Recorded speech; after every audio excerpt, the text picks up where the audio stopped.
এদিকে শেখ হাসিনা দেশে ফেরার দিনক্ষণ চূড়ান্ত। পর্দার আড়ালে ভারতের মাস্টার প্ল্যান সফল। অবশেষে সংসদে হাসনাত আবদুল্লার পদত্যাগের ঘোষণা। শেখ হাসিনা কি তবে ফিরছেন? দিল্লি ঢাকা সম্পর্কের নতুন মোড়, ভারতের কৌশলগত চাল। শেখ হাসিনাকে ব্যবহারের মাধ্যমে ভারত রাজনৈতিক চাপ সৃষ্টি করতে পারে।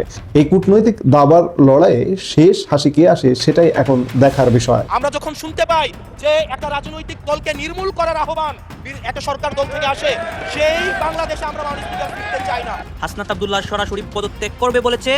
এই নিয়ে বিএনপি কর্মীরা খুশি মেতেছে, জামাত কর্মীদের উপর প্রভাব পড়েছে সংসদে। আজকে সংসদে হাসনাত আবদুল্লাহর পদত্যাগের ঘোষণায় সবাই অবাক হয়ে যায়। হাসনাত আবদুল্লাহ তার নিজের মুখে অসংখ্য বক্তব্য দেয় এবং সর্বশেষে একটা সিদ্ধান্ত নেয়।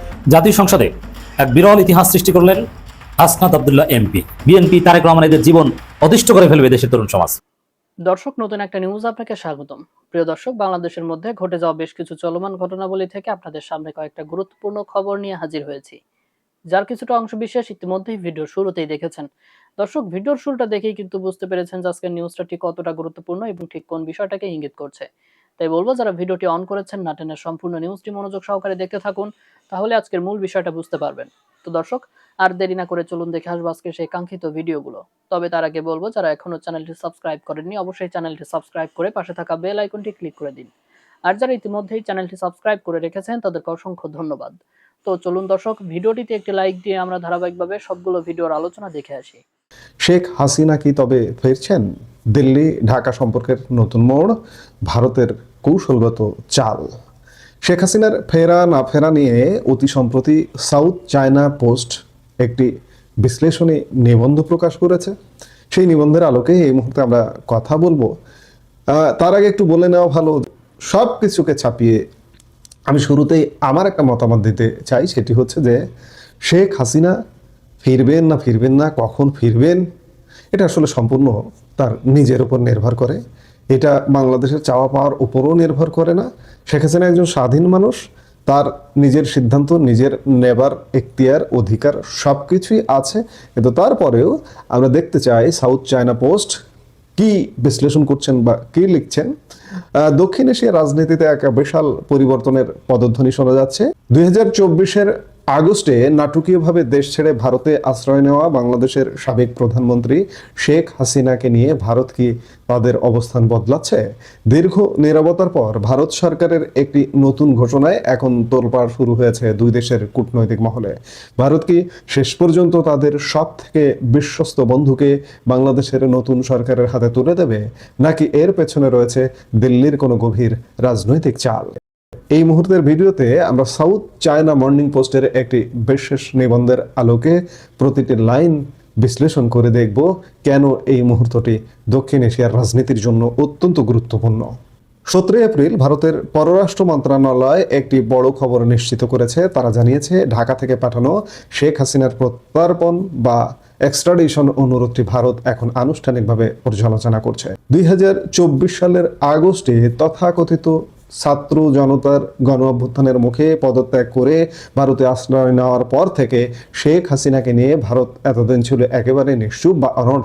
কিন্তু এখন এই পর্যালোচনা করার বিষয়টি একটি উল্লেখযোগ্য পরিবর্তন হিসেবে দেখা হচ্ছে। ভারতের ওপি জিন্দাল গ্লোবাল ইউনিভার্সিটির অধ্যাপক অভিনব মেহত্রা এই ভাষাকে বর্ণনা করেছেন কৌশলগত নমনীয়তা হিসেবে। যদিও তিনি সতর্ক করেছেন যে সক্রিয় পর্যালোচনা মানেই এই নয় যে ভারত তাকে এখনই হস্তান্তর করবে। এটি মূলত একটি কূটনৈতিক সিগন্যাল, যা দিয়ে ভারত বর্তমান ঢাকা সরকারের সাথে কাজ করার মানসিকতা দেখাচ্ছে। মনে রাখতে হবে, গত 8 এপ্রিল বাংলাদেশের পররাষ্ট্রমন্ত্রী খলিলুর রহমান এবং ভারতের পররাষ্ট্রমন্ত্রী এস জয়শঙ্করের মধ্যে দিল্লিতে যে উচ্চ পর্যায়ের বৈঠক হয়েছে, সেখানেই মূলত বরফ গলতে শুরু করে। এখন প্রশ্ন হলো, ভারত কেন শেখ হাসিনাকে ফেরত দিতে চাইবে না? এর পেছনে বড় দুটি কারণ রয়েছে। এক, আইনি বাধা ও মৃত্যুদণ্ড। বাংলাদেশের আন্তর্জাতিক অপরাধ ট্রাইব্যুনাল ইতিমধ্যে শেখ হাসিনাকে মানবতা বিরোধী অপরাধের দায়ে মৃত্যুদণ্ড দিয়েছে। ঐতিহাসিকভাবে ভারত এমন কাউকে প্রত্যর্পণ করতে চায় না যাদের নিজ দেশে মৃত্যুদণ্ডের সম্ভাবনা থাকে। ভারত এখানে মানবাধিকারের বিষয়টি সামনে আনে। দুই, রাজনৈতিক মিত্রতা। 2009 থেকে 2024 পর্যন্ত দীর্ঘ 15.5 বছর শেখ হাসিনা ভারতের সব থেকে বড় কৌশলগত মিত্র ছিলেন। ভারতের উত্তর পূর্বাঞ্চলের নিরাপত্তা নিশ্চিত করা এবং ইসলামী চরমপন্থা দমনে শেখ হাসিনা ভারতের আস্থার প্রতীক ছিলেন। ভারত মনে করে শেখ হাসিনাকে ফেরত দেওয়া মানে হলো তাদের দীর্ঘদিনের এক বিশ্বস্ত বন্ধুকে বিপদে ফেলা, যা অন্য আঞ্চলিক মিত্রদের কাছে ভুল বার্তা দিতে পারে। গোয়ার মান্ত্রা ইনস্টিটিউট ফর স্ট্র্যাটেজিক স্টাডিজের প্রধান শান্তি মারিয়েট ডি সুজা একটি চাঞ্চল্যকর মন্তব্য করেছেন। তিনি শেখ হাসিনাকে দিল্লির জন্য একটি কৌশলগত সম্পদ বা স্ট্র্যাটেজিক অ্যাসেট হিসেবে বর্ণনা করেছেন। তার মতে ভারত যদি শেখ হাসিনাকে হস্তান্তর করে তবে সেটি হবে বাংলাদেশে আওয়ামী লীগের রাজনীতির চূড়ান্ত সমাপ্তি। ভারত দীর্ঘমেয়াদে চায় আওয়ামী লীগ ঘুরে দাঁড়াক, আর শেখ হাসিনাকে হাতে রাখা দিল্লির জন্য একটি দাবার গুটির মতো। যদি ভবিষ্যতে বাংলাদেশে বিএনপি সরকার ভারতের স্বার্থ বিরোধী কোনো পদক্ষেপ নেয়, বিশেষ করে পাকিস্তান বা চীনের দিকে বেশি ঝুঁকে পড়ে, তবে শেখ হাসিনাকে ব্যবহারের মাধ্যমে ভারত রাজনৈতিক চাপ সৃষ্টি করতে পারে। ফেব্রুয়ারিতে তারেক রহমানের নেতৃত্বে বিএনপির বড় জয়ের পর থেকেই দুই দেশের সম্পর্কে কিছুটা গতি এসেছে। ভারতের সাবেক কেন্দ্রীয় মন্ত্রী ও বিজেপি নেতা দীনেশ ত্রিবেদীকে বাংলাদেশের পরবর্তী হাই কমিশনার হিসেবে নিয়োগ দেওয়া হচ্ছে। এটি কোনো সাধারণ নিয়োগ নয়, সাধারণত পেশাদার কূটনীতিকদের পাঠানো হলেও এবার একজন নেতাকে পাঠানো হচ্ছে যাতে রাজনৈতিক সমস্যাগুলো রাজনৈতিকভাবেই সমাধান করা যায়। ডক্টর মোহাম্মদ ইউনূস ক্ষমতায় আসার পর ভারতের সাথে সম্পর্কের কিছুটা অবনতি হয়েছে। ভারতের প্রতি ইউনূসের অভিযোগ ছিল যে ভারত শেখ হাসিনাকে আশ্রয় দিয়ে ছাত্র জনতার বিপ্লবকে অপমান করছে। এছাড়া ঢাকা ইসলামাবাদ ঘনিষ্ঠতা এবং বাংলাদেশে চীনা প্রকল্পের আমন্ত্রণ দিল্লিকে কিছুটা চিন্তায় ফেলেছে। কিন্তু বর্তমান পরিস্থিতিতে ভারত চাইছে এই দূরত্ব কমিয়ে আনতে। এই আলাপের শেষে এসে আমাদের জানতে হবে আইনি প্রক্রিয়াটা কি। ভারতের 1962 সালের প্রত্যর্পণ আইন অনুযায়ী প্রথমে দিল্লি অনুরোধটি বিচার করবে, তারপর একটি আদালত খতিয়ে দেখবে সেখানে আইনি ভিত্তি আছে কিনা। শেখ হাসিনা চাইলে আদালতে একটি চ্যালেঞ্জ করতে পারেন, কিন্তু সবচেয়ে বড় কথা হলো আদালত অনুমতি দিলেও চূড়ান্ত সিদ্ধান্ত হবে ভারত সরকারের রাজনৈতিক টেবিল থেকে। ভারত কি শেখ হাসিনাকে ফেরত দেবে? বর্তমান পরিস্থিতি বলছে ভারত আসলে সময় নিচ্ছে। তারা একদিকে ঢাকার সাথে সম্পর্ক স্বাভাবিক করতে চায়, অন্যদিকে নিজেদের কৌশলগত সম্পদ হিসেবে শেখ হাসিনাকে এখনই হাতছাড়া করতে রাজি নয়। এই কূটনৈতিক দাবার লড়াইয়ে শেষ হাসি কে আসে সেটাই এখন দেখার বিষয়। মত প্রকাশের স্বাধীনতা আওয়ামী লীগের সময় ছিল, তবে সেটা সহমত প্রকাশের স্বাধীনতা। আমরা এই পার্লামেন্টের পরে আমরা শুধুমাত্র মত প্রকাশের স্বাধীনতা নয়, আমরা দ্বিমত প্রকাশের স্বাধীনতা চাই। আমরা যখন শুনতে পাই যে একটা রাজনৈতিক দলকে নির্মূল করার আহ্বান একটা সরকার দল থেকে আসে, সেই বাংলাদেশে আমরা মাননীয় স্পিকার ফিরতে চাই না। ধন্যবাদ মাননীয় স্পিকার। আমার সিরিয়াল অনেক পিছনে ছিল, যদিও আমি আজকে এই সংসদে আমরা অনেক ত্যাগ তিতিক্ষা, আমরা সবার কাছে অনেকের সংগ্রামের কথা শুনি। তারা অনেক লড়াইয়ের মধ্য দিয়ে আজকে এই সংসদটি আমাদের প্রজন্মের জন্য, আসলে আমরা আজকে যা কাজ করছি না কেন সেগুলো হচ্ছে আমাদের প্রজন্মের জন্য। আপনারা যে কাজগুলো করছেন, যে দায়িত্বটা নিয়েছেন, এই দায়িত্বের ফলভোগী বা সুবিধাভোগী কিন্তু আমাদের এই প্রজন্ম। মাননীয় স্পিকার, আমরা খুব আশাহত হই যখন এই সংসদ এত রক্ত, এত লড়াই, এত ত্যাগের পরে আজকে যখন এই সংসদটি গঠিত হয়েছে, কিন্তু এই সংসদ আবার আগের যেই ভিশিয়াস সাইকেল, দোষারোপের যেই সাইকেল, একজন একজনকে বিভিন্ন ট্যাগিংয়ের যেই সাইকেল, মত দমনের নামে, বিরোধী মত দমনের নামে মামলার যেই সাইকেল, আমরা সেইখানে আবার চলে গিয়েছি। ক্যাম্পাসগুলো আবার আনরেস্টের দিকে যাচ্ছে, অস্থিতিশীল পরিবেশ সৃষ্টি হচ্ছে, বিরোধী দল মত দমনের জন্য মামলা করা হচ্ছে, প্রতিমন্ত্রীকে ফেসবুকে লেখার কারণে বাসা থেকে তুলে নিয়ে আসা হচ্ছে, হুইপকে সমালোচনা করলে বাসা থেকে তুলে নিয়ে আসা হচ্ছে। আবার আমরা আগের সংস্কৃতিতে আমরা চলে যাচ্ছি, যেখানে মাননীয় প্রধানমন্ত্রী নিজে কার্টুন শেয়ার করে বিভিন্ন স্যাটায়ার, বিভিন্ন মকারিকে প্রমোট করছে, বিরোধী মতকে প্রমোট করছে। সেইখানে এই সংসদ গঠিত হওয়ার পর থেকে আজকে পর্যন্ত 9টা ঘটনা ঘটেছে যেখানে মত প্রকাশের জন্য আজকে বাসা থেকে তুলে নিয়ে আসা হয়েছে। মাননীয় স্পিকার, আমরা মত প্রকাশের স্বাধীনতা চাই। মত প্রকাশের স্বাধীনতা আগেও ছিল, মত প্রকাশের স্বাধীনতা আওয়ামী লীগের সময় ছিল, তবে সেটা সহমত প্রকাশের স্বাধীনতা। আমরা এই পার্লামেন্টের পরে আমরা শুধুমাত্র মত প্রকাশের স্বাধীনতা নয়, আমরা দ্বিমত প্রকাশের স্বাধীনতা চাই। আমরা এখানে দাঁড়িয়ে মাননীয় প্রধানমন্ত্রীর সমালোচনা করতে চাই, আমরা নির্ভয়ে ফেসবুকে আমরা ব্যাকস্পেস ব্যবহার করতে চাই না, কিন্তু আবার একটা ভয়ের পরিবেশ সৃষ্টি করা হচ্ছে, আবার একটা আতঙ্কের পরিবেশ সৃষ্টি করা হচ্ছে। আমরা দেখলাম সিলেক্টিভ এক ধরনের বিরোধিতার পরিবেশ তৈরি করা হচ্ছে। আমাদের সমাজের যারা গ্রহণযোগ্য এক ধরনের পলিটিক্যালি এলিট শ্রেণীর নারীদেরকে নিয়ে যখন সমালোচনা করা হয়, তখন সেটাকে নারীদের বিরুদ্ধে এটাকে বিবেচনা করা হয়। কিন্তু যারা পলিটিক্যালি পিছিয়ে পড়া জনগোষ্ঠী রয়েছে, গার্মেন্টস কর্মী রয়েছে, যারা হচ্ছে এই দেশের অর্থনীতির চাকাকে সচল করার জন্য রাত দিন পরিশ্রম করে যাচ্ছে, গ্রামগঞ্জের নারীরা মায়েরা যারা রাত দিন পরিশ্রম করে যাচ্ছে, তাদেরকে যখন স্লাট শেম করা হয়, গালি দেওয়া হয়, সেটাকে আমরা নারী বিরোধিতা হিসাবে আমরা সেটাকে আমলে নেই না। এই ধরনের সিলেক্টিভ নারী বিরোধিতা করা, এই ধরনের সিলেক্টিভ নারী সমালোচনা করার যেই ধরনের প্রবণতা রয়েছে, সেই জায়গাগুলো থেকে মাননীয় স্পিকার আমাদেরকে বেরিয়ে আসতে হবে। মাননীয় স্পিকার, আজকে ক্যাম্পাসগুলোতে আবার এক ধরনের অস্থিতিশীলতা তৈরি করা হচ্ছে। আমি ইউনিভার্সিটি থেকে 2022 সালের অক্টোবর ইউনিভার্সিটি থেকে এসেছি। আমাদের সময় গ্যাস্ট্রম গণরুমের কালচার ছিল। আমাদের সময় একটা শিক্ষার্থী অনেক স্বপ্ন নিয়ে বিশ্ববিদ্যালয়গুলোতে যেত। আমরা সেখানে দেখেছি ক্ষমতাসীন দল কিভাবে বিশ্ববিদ্যালয়ের শিক্ষার্থীদের তাদেরকে পুঁজি করে তাদের ক্ষমতা কাঠামোকে দীর্ঘমেয়াদী করার জন্য সেখানে বাধ্যতামূলক সেখানে রাজনীতি করাতো। আজকে সেখানে বিশ্ববিদ্যালয়গুলোতে আবার গ্যাস্ট্রম গণরুম কালচার চালু করার প্রয়াস শুরু হয়েছে, আবার সেইখানে বাধ্যতামূলক রাজনীতির কালচার শুরু করা হচ্ছে।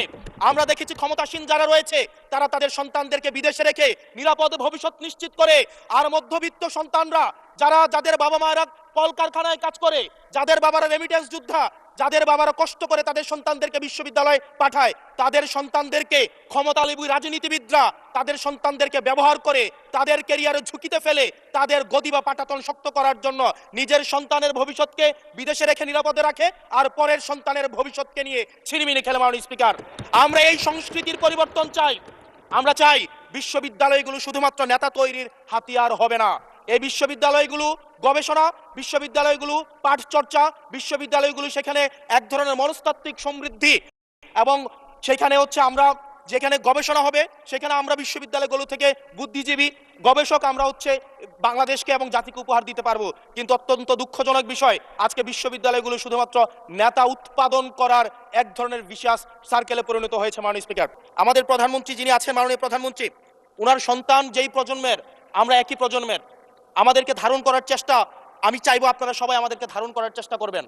বিএনপির নয়, কেবল জামাতের নয়, কেবল এনসিপির নয়, বাংলাদেশের মানুষের স্বার্থ, বাংলাদেশের মানুষের আকাঙ্ক্ষা, বাংলাদেশের মানুষের স্বপ্ন বাস্তবায়ন যেন আমরা করতে পারি। মাননীয় স্পিকার, এই চেয়ার আমি অনুধাবন করতে পারছি জনগণ বিচ্ছিন্নতা তৈরি করে। এই সংসদে বসে, এসি রুমে বসে, এসি গাড়িতে চলে, মিনিস্ট্রির এসিতে বসে, বাসার মধ্যে 24/7 আনইন্টারাপ্টেড ইলেকট্রিসিটির মধ্যে থেকে জনগণের সমস্যা বোঝা যায় না। এই জন্য এই সংসদে যখন আমরা দাঁড়াই, আমরা জনগণের সমস্যা অনুধাবন করতে পারি না। আমরা এই সংসদে বসে যদি আমরা লোডশেডিং এ আমরা খুঁজি, এই সংসদে বসে লোডশেডিং পাওয়া যাবে না, এই সংসদে বসে জনগণের সমস্যা পাওয়া যাবে না, এই সংসদে বসে সবকিছুকেই। মাননীয় স্পিকার, আমরা যে এই বাংলাদেশের সবচেয়ে সুবিধাভোগী মানুষের মধ্যে এই সংসদে যারা বসে আছি, বাংলাদেশের সবচেয়ে ফেসিলিটেড মানুষের মধ্যে আমরা অন্যতম। মাননীয় স্পিকার, আমাদের জনগণের কাছে যেতে হবে, জনগণের আশাগুলোকে, সময়গুলোকে, স্বপ্নগুলোকে আমরা রাজনৈতিক ভাষার মধ্য দিয়ে, কর্মসূচির মধ্য দিয়ে সেগুলোকে বাস্তবায়নের জন্য আমাদের সবাইকে সমন্বিতভাবে, ঐক্যবদ্ধভাবে কাজ করার প্রয়াস আমাদেরকে থাকতে হবে। আবার যদি আমরা বিভাজনের রাজনীতিতে যাই, তাহলে সেখান থেকে বিএনপি বেনিফিটেড হবে না, এনসিপি বেনিফিটেড হবে না, জামাতে ইসলামী বেনিফিটেড হবে না, সেইখান থেকে বেনিফিটেড হবে আমরা জুলাইতে যাদেরকে আমরা পরাজিত করেছি, তারা বেনিফিটেড হবে। মাননীয় স্পিকার, ধন্যবাদ। ওকে, লাস্ট মিনিট। সেজন্য আজকে এই সংসদে আমাদের একটা ন্যাশনাল এগ্রিমেন্টের দিকে যেতে হবে। আমরা পলিসির জায়গায় আমাদের বিরোধিতা থাকবে, পলিসির জায়গায় আমরা এগ্রিমেন্টের মধ্যে থাকবো, কিন্তু আমাদের একটা রেড লাইন টানা উচিত। এই লাইনটা আমরা ক্রস করব না। আমরা যখন শুনতে পাই যে একটা রাজনৈতিক দলকে নির্মূল করার আহ্বান একটা সরকার দল থেকে আসে, সেই বাংলাদেশে আমরা মাননীয় স্পিকার ফিরতে চাই না। মাননীয় স্পিকার, আমরা এখানে আমরা কনস্ট্রাকটিভ ভাবে পলিসির জায়গা থেকে আমরা আর্গিউ করব, আমরা এগ্রি করব, আমরা ডিসএগ্রি করব, কিন্তু মাননীয় স্পিকার, নির্মূলের রাজনীতি, বিনাশের রাজনীতি, দমনের রাজনীতি, পীড়নের রাজনীতি যদি আমরা বাংলাদেশে আবার পরিচয় করাই, ইন্ট্রোডিউস করাই, সেইখান থেকে এই সংসদের কেউ বেনিফিটেড হবে না। বেনিফিটেড হবে আমাদের সবচেয়ে বেশি যারা আমাদের এই বাংলাদেশটাকে ঝুঁকির দিকে ঠেলে দিয়েছে, সেই অপশক্তি হচ্ছে মাননীয় স্পিকার বেনিফিটেড হবে। সেজন্য আমরা ঐক্যবদ্ধভাবে বাংলাদেশটাকে বিনির্মাণ করি। 2026 সালের ফেব্রুয়ারি মাসের 12 তারিখে যখন নির্বাচন হলো, সে নির্বাচনের ফলাফল যখন আমরা দেখতে পেলাম যে বিএনপি 2/3 আসনে সংখ্যাগরিষ্ঠ অর্জন করলো এবং 17 তারিখে তারা শপথ পাঠ করলো, 17 তারিখে যে ঘটনাটি আমরা দেখলাম যে সংবিধান সংস্কার পরিষদে তারা শপথ গ্রহণ করলেন না, তার পরিপ্রেক্ষিতে বিরোধী দল অর্থাৎ জামাত ইসলামের পক্ষ থেকে, এনসিপির পক্ষ থেকে, মানে 11 দলীয় জোটের পক্ষ থেকে ব্যাপক হম্পদম্প এখনো বিদ্যমান আছে। তখন আমরা একটু আশা করছিলাম, আমরা ভাবছিলাম যে হয়তো বা নতুন একটা বন্দোবস্ত দেখতে পাবো, যাদেরকে মিথ্যা মামলায় গ্রেপ্তার করা হয়েছে তাদেরকে জামিন দেওয়া হবে এবং বাংলাদেশে একটা ইনক্লুসিভ সোসাইটি, মানে সবার অংশগ্রহণ থাকবে। পরবর্তীতে আমরা হতাশ হলাম কোথায়? রাজশাহী রেঞ্জের ডিআইজি সেই ফেব্রুয়ারি মাসের 25 তারিখে যখন তিনি একটা চিঠি দিলেন যে আওয়ামী লীগ নেতাদের জামিন হলে গ্রেপ্তারের নির্দেশ।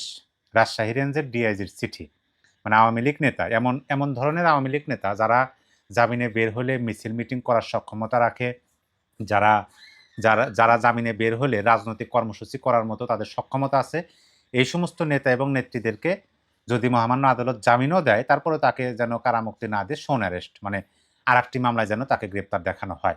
এ বিষয়ে একটা চিঠি যখন প্রকাশ হলো তখন আমরা, মানে এটা নিয়ে সমালোচনা হলে আমরা হতাশ হলাম। যাই হোক, তারপরে আমরা দেখলাম যে সেরকমই ঘটতেছে। সেলিনা হায়াৎ আইভীর তার জামিন হলো, জামিন হওয়ার পরে তাকে আবার সোনারেশ দেখে, মানে তাকে কারামুক্তিতে মানে বাধা প্রদান করা হলে তিনি কারাগারে এখন পর্যন্ত আছেন। অন্যান্য নেতাদের ক্ষেত্রে সেরকমই। কিন্তু গতকালকে যে নিউজটি দেখলাম সেটা দেখার পরে আমার কাছে মনে হলো যে যদি শুধুমাত্র সেলিনা হায়াৎ আইভীর ক্ষেত্রে এটা প্রযোজ্য না হয়ে বাংলাদেশের প্রতিটা রাজবন্দী বা প্রতিটা মামলার ক্ষেত্রে যদি এই ধরনের ঘটনা ঘটে, যে সবার ক্ষেত্রে কেন শোন অ্যারেস্ট কেন অবৈধ হবে না? হাইকোর্ট থেকে রুল জারি করা হয়েছে যে সেলিনা হায়াৎ আইভীকে যেন নতুন কোনো মামলায় আর গ্রেপ্তার দেখানো না হয়। কারণ হচ্ছে যে সেলিনা হায়াৎ আইভীর যিনি জ্যেষ্ঠ আইনজীবী আছেন, সেই আইনজীবী তিনি চ্যালেঞ্জ করছেন আদালতে যে তাকে শোন অ্যারেস্ট দেখানো হইতেছে, তার একটা মামলায় জামিন হইতেছে, আবার নতুন করে মামলায় গ্রেপ্তার দেখে তাকে জামিনে বের হইতেও দেওয়া হইতেছে না। এমন তো নয় যে তিনি বের হয়েছেন, বাসায় গেছেন, আবার আর একটা মামলায় তাকে গ্রেপ্তার করে নিয়ে আসা, সেরকম না, কারাগারেই রাখা হইতেছে, তারপর তাকে বের হইতে দেওয়া হইতেছে না। কেন এটা অবৈধ হবে না? তখন আদালত এটা একটা নির্দেশনা জারি করলেন যে তাকে যেন নতুন কোনো মামলায় আর হয়রানি না করা হয়। এখন এইটা সত্যিকার অর্থে একটা ভালো সংবাদ, খুশির সংবাদ। কিন্তু এইটা যদি সবার ক্ষেত্রেই ঘটে, এবং সবার ক্ষেত্রেই ঘটবে বলে আমার কাছে মনে হয়, কারণ হচ্ছে যে যখন সেলিনা হায়াৎ আইভীর জামিন হলো, তারপরে রাজশাহী রেঞ্জের ডিআইজি এই চিঠিটা প্রকাশ পেল এবং সেটা নিয়ে নিউজও হলো।